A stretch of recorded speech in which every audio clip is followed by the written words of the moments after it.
going to be explaining the best way to switch from smoking cigarettes to vaping.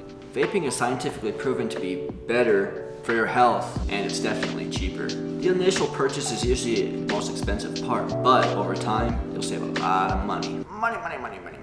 For example, a pack a day is about $6, not including local taxes. That times 31 is $186 a month. That's more expensive than an entire starter kit. After my initial purchase, I spent about, $60 a month. The first question you typically want to ask yourself is, how many cigarettes a day do I smoke? Do I smoke half a pack? Do I smoke a full pack? Do I smoke 2 to 3 packs a day? Basically, this is going to determine what kind of vape you're going to get, what kind of nicotine level you're going to use, and what just best suits you. If you smoke over about a pack a day, we totally suggest using a salt nic device and salt nic juice. Salt nic is basically a higher concentrated, more clean, more purified juice than regular e-liquid. Salt nic is typically what you'll find in those gas station vapes. Usually when somebody comes in, we typically would recommend getting a disposable for the first time. This gives the users a chance to try out vaping before they spend a whole lot of money on an actual vape. Obviously, disposables aren't going to be cheaper than cigarettes in the long run. So if you end up liking the disposable, get yourself a salt nic refillable device. These are rechargeable, refillable, and way more cost efficient than buying a pack of cigarettes a day. One thing that I see that's most common is a lot of people that are trying to quit smoking cigarettes will switch to vaping, but they'll also still be smoking cigarettes. So the idea is to slowly wean yourself off of the cigarettes and switch to the vaping. That way you can start lowering your nicotine levels and eventually just quit smoking altogether. But if you're smoking cigarettes and vaping at the same time, it's not going to be any better for your health. You usually want to match the nicotine level that you're smoking cigarettes with the amount of nicotine in your vape. That way you can start to get yourself off of the cigarettes and get yourself onto the vape.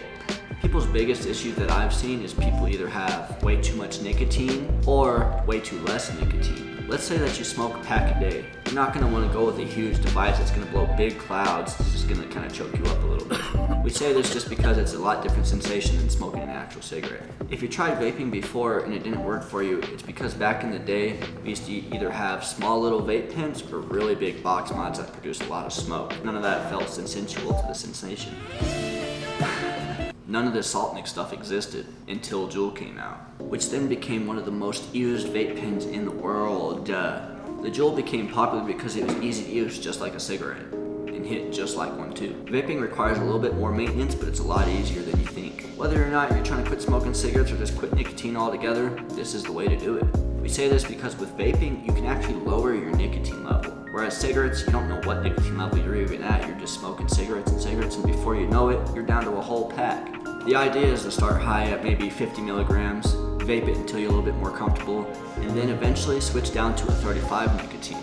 Vape on those levels of nicotine until you become comfortable, and then switch to regular e-liquid. It's not something that happens just overnight, so be patient and trust the process. For example, when I first started vaping, I was smoking about a half a pack of cigarettes a day. I went to my local vape store and got a small device with high nicotine, and before I knew it, I was on a vape. For a while, the high nicotine seemed to bother my throat a little bit, but as I vaped it more and more, I became more comfortable with it. After I went down to a 3 milligram nicotine, and after that, I started to feel good just vaping at that level. Yeah, there were times that I craved a cigarette. I was at a bar and someone would spark a cigarette, I'd smell that and I'd desire that cigarette. But I hit my vape and I realized that the flavor in the vape was a lot better than smoking that cigarette. After 2 weeks of vaping, I was reaping the benefits of vaping. It started to feel a lot better. Basically, I could taste better, I could smell better, and I smelt better, and my wallet was definitely happier. And there was no leftover taste from those cigarettes. All I had was this fruity flavor that was super good, and I could vape indoors, which was also another plus. We've talked about the good stuff about vaping, but there are some cons to it. First, there's overwhelming options to choose from. So many devices and liquid make it hard to choose where to start from. We have a video to help you through the process in the link below. Next, there's a couple of repeated processes. Obviously, with cigarettes, you need to keep buying cigarettes and lighters. With vaping, you're gonna have to buy the e-juice and the thing that you call coils or pods that'll go on your vape. Once again, even with all that, it's still cheaper than smoking a cigarette. But also there are uncertain health risks that come with vaping. The longest study on vaping is around 3.5 years, which means we don't necessarily know the long-term effects on our body. But the goal is to quit anyways, right? Lastly, there are some scary headlines. These are totally manipulated by the media to make you not want to vape. For example, remember the vitamin E thing that was found in these tiny vape cartridges? The vitamin E stuff does not exist in vape juice. Only in black market THC vapes. Or even those exploding vapes, remember those? All those blew up due to user error. And I think the last exploding vape happened years ago. Nothing has happened ever since. So I hope that this video kind of helped you a little bit decide how you can switch from cigarettes to vaping.